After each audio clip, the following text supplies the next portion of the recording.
Mengapa itu disebut sebagai agama langit?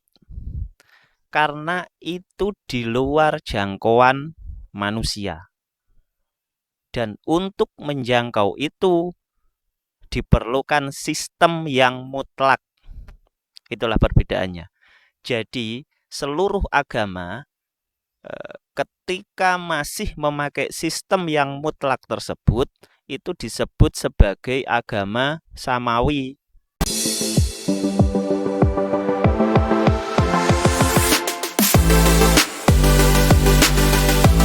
Assalamualaikum warahmatullahi wabarakatuh. Om Swastiastu, Namo Buddhaya, Salam Rahayu, Salam Kebajikan. Ketemu lagi dengan Combre Makrifat. Pembahasan kita pada pertemuan kali ini adalah tentang agama samawi dan agama ardi. Agama samawi kalau berdasarkan bacaan-bacaan yang mungkin sering kita baca ya, bahwa agama samawi itu hanya ada 3. Misalnya Islam, kemudian Yahudi, kemudian Nasrani. Kemudian selain itu dianggap sebagai agama ardi.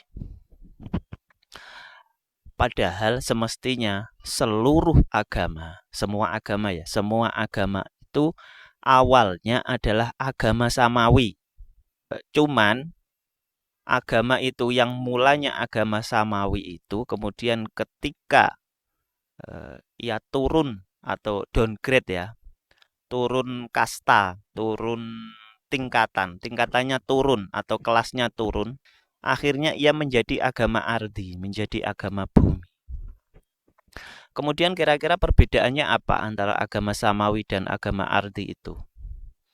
Berdasarkan kalimat saja atau kata bahwa agama samawi adalah agama langit, kemudian agama ardi itu artinya agama bumi. Mengapa itu disebut sebagai agama langit? Karena itu di luar jangkauan manusia.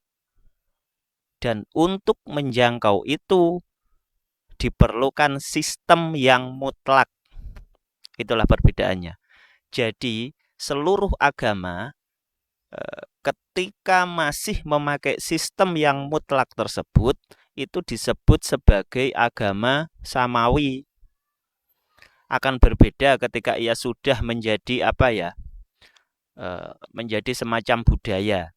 Misalnya kalau saat ini ketika kita di Indonesia saja, ada orang berpeci, bersorban, kemudian ia berjenggot panjang, mungkin orang akan langsung mengatakan bahwa ia seorang muslim atau ia beragama Islam. Padahal agama samawi itu mestinya tidak bisa dijangkau, tidak bisa kita nilai dengan dengan persepsi atau dengan sudut pandang kita sebagai manusia, itu tidak bisa. Jadi ketika agama itu bisa dinilai, ketika seseorang bisa menilai bahwa oh dia Muslim, oh dia Nasrani, oh dia Yahudi, itu berarti itu bukan lagi agama samawi, tetapi menjadi agama ardi, menjadi agama bumi. Mengapa? Karena samawi itu kan secara bahasa saja, samawi itu kan berarti langit, ia tinggi, ia di luar jangkauan kita, ia di luar jangkauan manusia. Nah, yang membedakan itu sebenarnya sistem. Ketika sistem agama itu masih, jadi agama itu selalu memakai itu tadi ya, wasilah.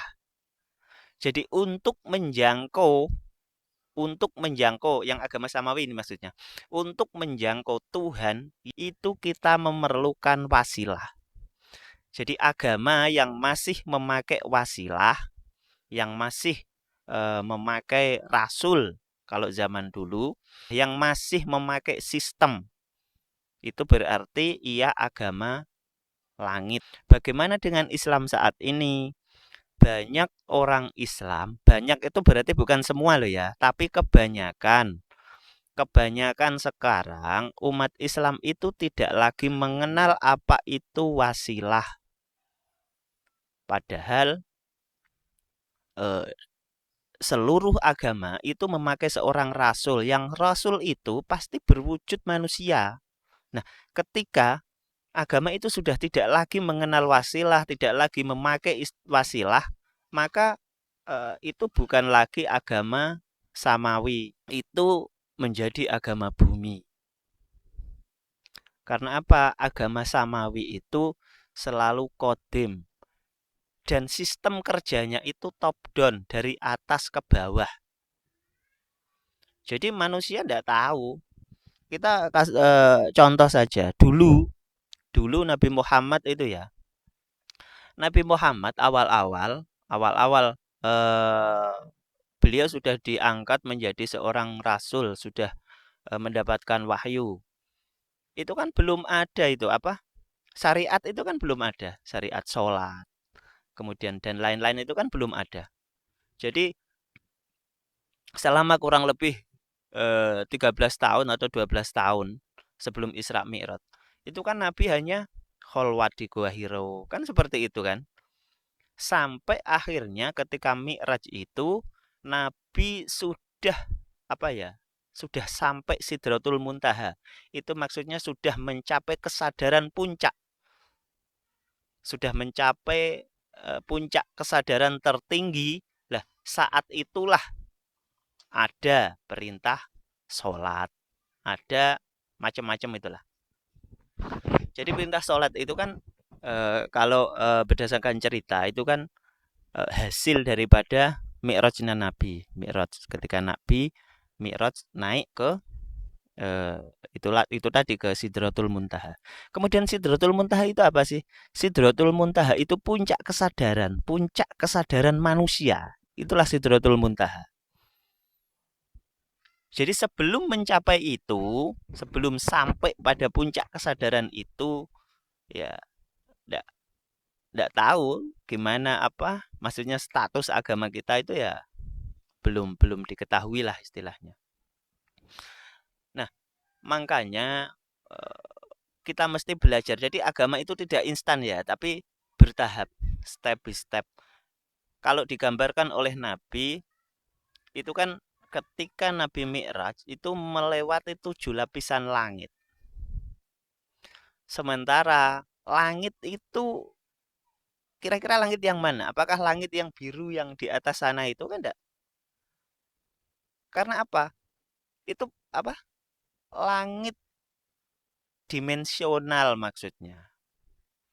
Jadi melewati kesadaran hingga mencapai puncak lah, itulah baru.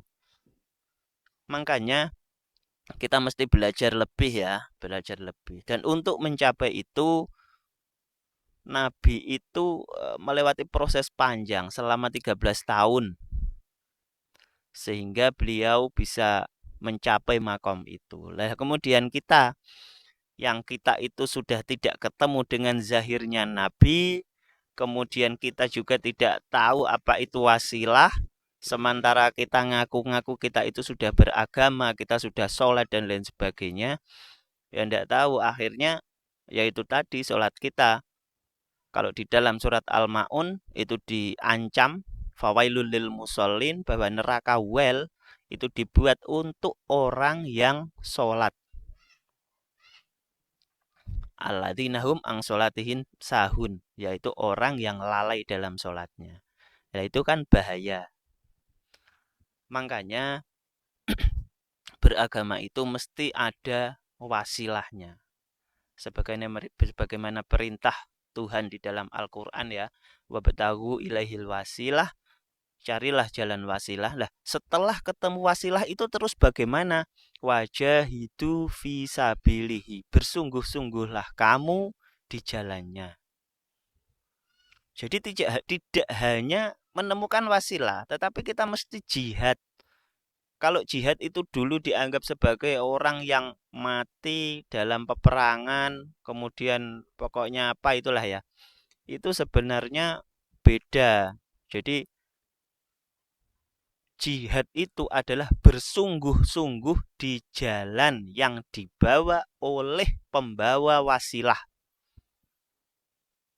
Gitu ya.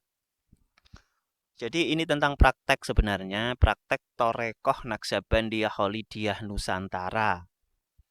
Jadi bagi kawan-kawan yang tertarik nanti bisa menghubungi admin kami dan akhirnya ilahi anta maksudi waridhoka matlubi. Wassalamualaikum warahmatullahi wabarakatuh.